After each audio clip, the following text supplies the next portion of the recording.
Before we go into our lesson for today, let us have a review. So here is the direction. To complete the statement, select the appropriate conjunction. I'll give you 10-second timer for each question, and if you want to have time, you may pause the video. Let us have the first one. John did not eat well, blank, her mother left. A, however, B, saw that, C, that, D, since. Your timer starts now.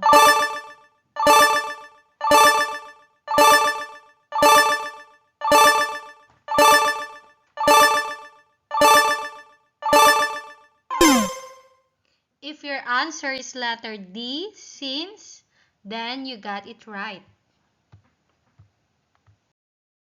Next, he traveled in summer, blank, he played in winter. A, however, B, and, C, that, D, since. Your timer starts now.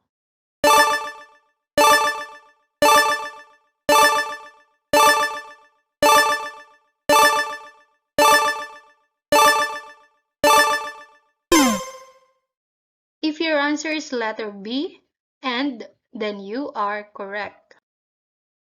Next, Maria couldn't find the cookies. Blank, Ken hid them in the cabinet. A, because, B, so that, C, that, D, since. Your timer starts now.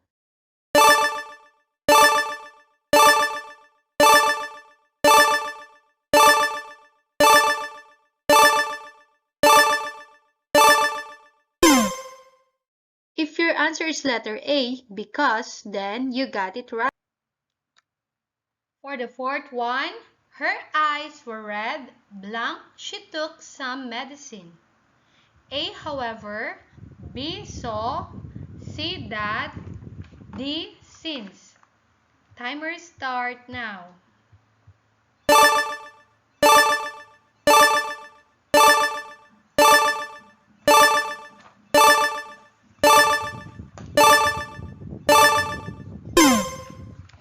If your answer is letter B, saw, then you are correct.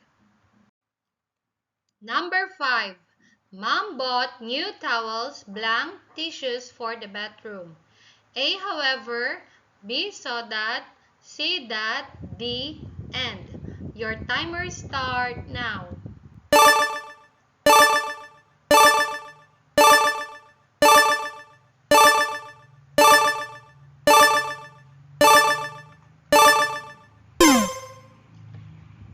If your answer is letter D, and, then you are correct.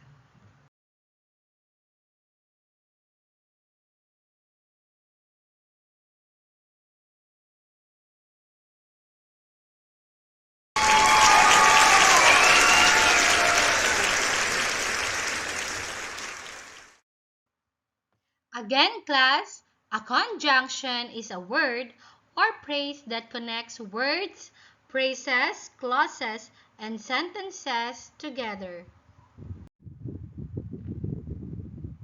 Let's have a game. For the directions, read the sentences carefully, shout hep hep if the underlined sentence is a cause, and shout hooray if the underlined sentence is an effect. Again, shout hep hep if the underlined sentence is a cause, and shout hooray if the underlined sentence is an effect. You are given 10-second timer for each question. Are you now ready? The first one. She might forget about it, so you need to remind her.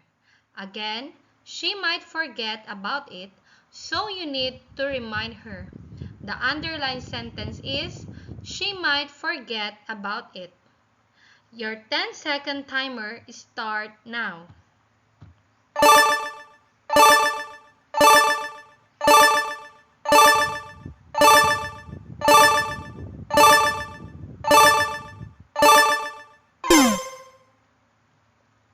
If you shout for hap hap because it is a cause, then you are correct.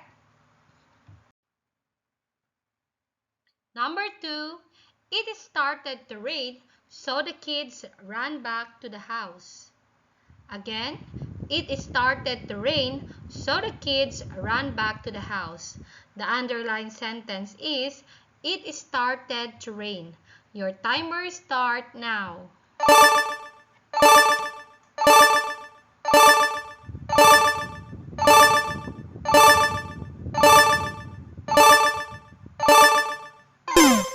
If you shout for hep hep because it is a cause, then you are correct.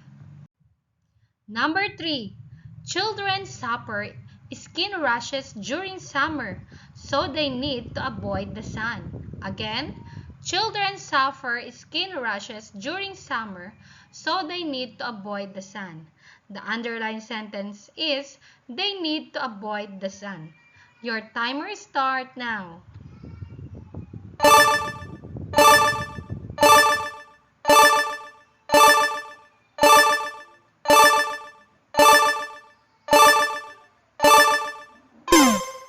If you shout hooray because it is an effect, then you got it right. Number 4, because he played under the rain, his mother became angry. Again, because he played under the rain, his mother became angry. The underlined sentence is, his mother became angry. Your timer starts now.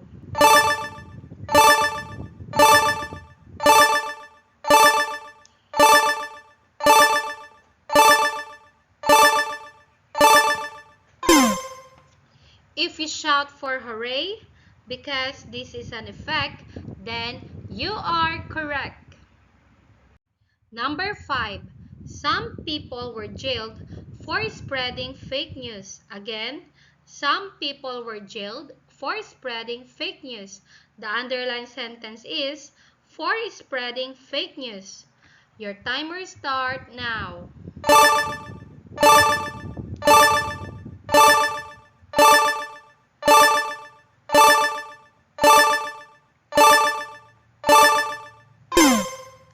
If you shout for hep hep because this is a cause, then you are correct. Were you able to perfect our initial activity, class? If yes, then good job!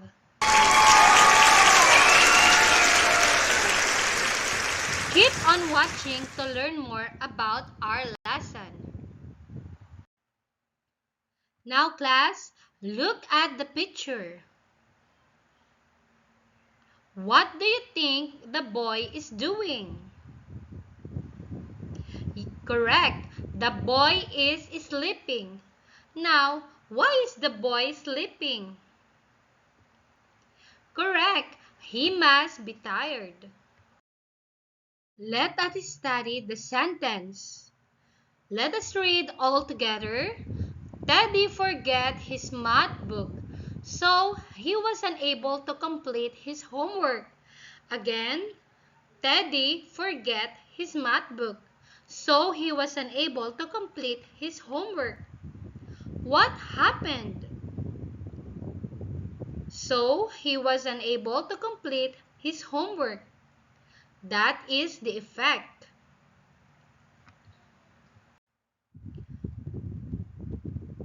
Why did it happen?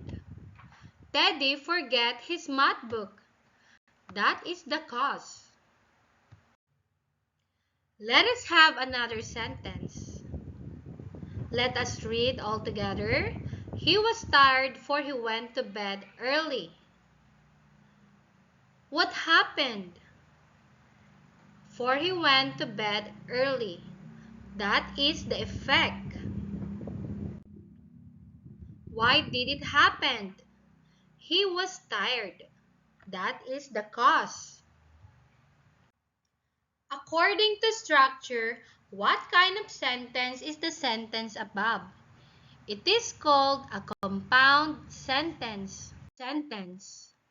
What is a compound sentence? A compound sentence are made up of two or more independent clauses connected by coordinating conjunction. These conjunctions are also known as fanboys. F is for, A and, N is nor, B but, O is or, Y is yet, S is for so. Connectors such as because, for this reason, that is why, so, therefore, for, when, and since can be used to show cause and effect relationship. A cause and effect relationship describes something that happens and explains why it happens. The effect tells us what happens. The cause tells us why it happens. Compound sentences show cause and effect relationship. A problem and solution sentence is a sentence pattern where there is a concerning issue and a remedy to that issue. Most often, the word used to form the compound sentence that shows a problem solution is the conjunction so. Let's have an example.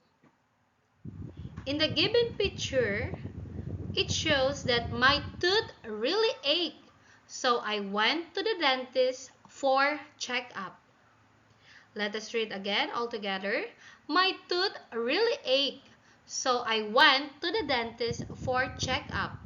What is the cause? My tooth really ached. What is the effect? So I went to the dentist for checkup.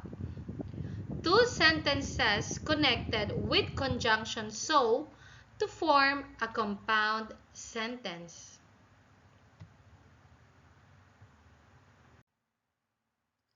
Let's make a compound sentence using the cause and effect.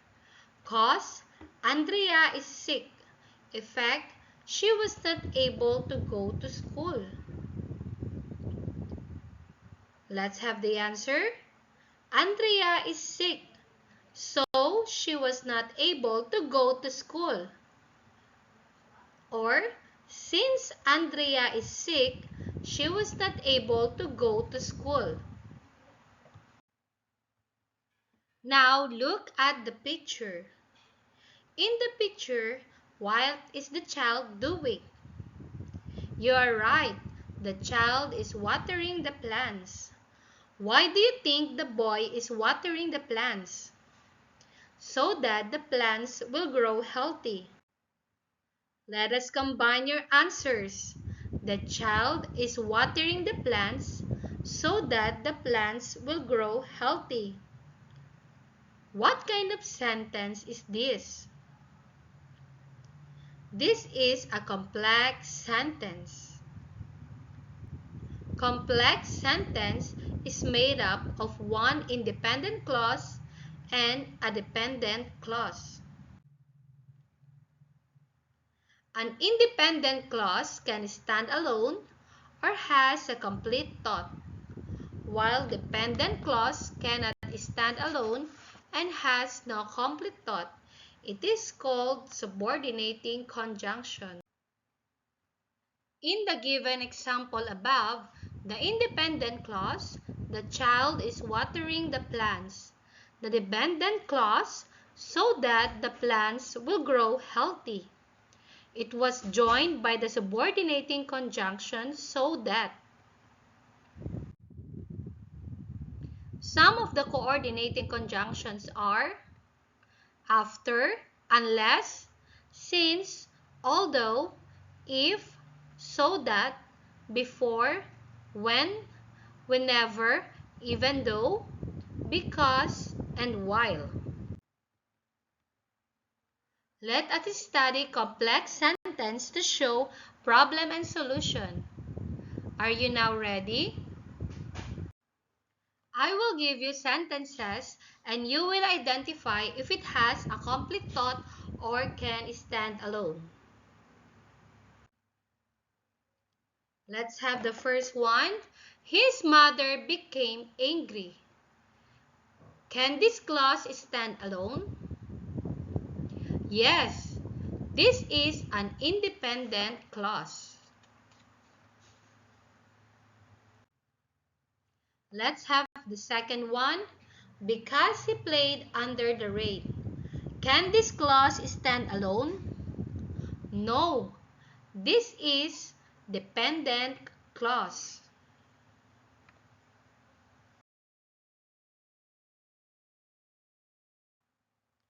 The next one, the boy broke his leg. Can this clause stand alone? Yes, this is an independent clause.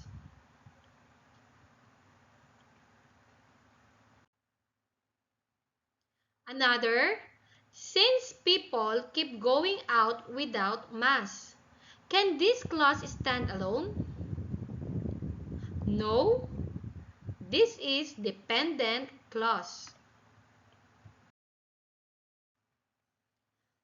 Let's study the sentence.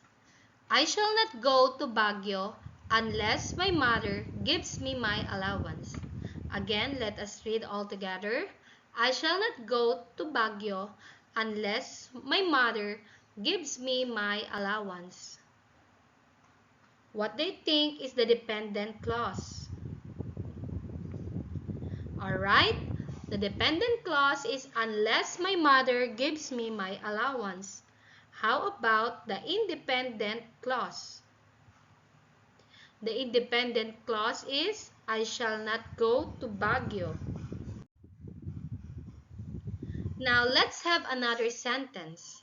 The town was put on lockdown since people keep going without masks. Again, let us read all together. The town was put on lockdown since people keep going without masks. What do you think is the dependent clause? The dependent clause is since people keep going without masks. And the independent clause, the town was put on lockdown.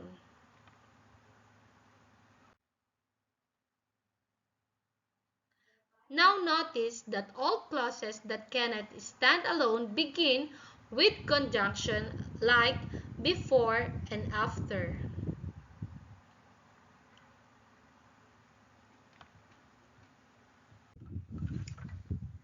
As we go to our lesson, we will be learning more of this. In the picture, what does the mother do to her baby? You are right. The mother feeds her baby because she is hungry. What do you think is the dependent clause? The dependent clause is because she is hungry. How about the independent clause? Alright, the independent clause is the mother feeds her baby. Let us read the sentences all together. Because she is hungry, the mother feeds her baby. What is the independent clause? The mother feeds her baby. And the dependent clause, because she is hungry. What did you notice? You are right. It has a comma after the dependent clause. The dependent clause starting with the word because come first followed by independent clause. In the given sentence, what is the problem? Because she is hungry, that is the problem. And the solution, the mother feeds her baby. I know that you learned so much today. Let us put into practice what you have learned today. Congratulations! Now let's have an activity. Read the sentence, underline the cause, and highlight the effect using any color that you have. Write your answers on your notebook. Again, you're going to underline the cause and highlight the effect using any color that you have. Are you now ready? I will give you enough time to answer this activity. Your timer starts now. And if you want, you may pause this video.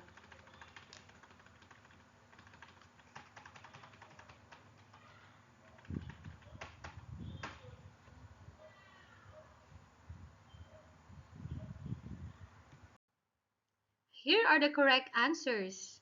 How many of you get a perfect score? Were you able to perfect our activity?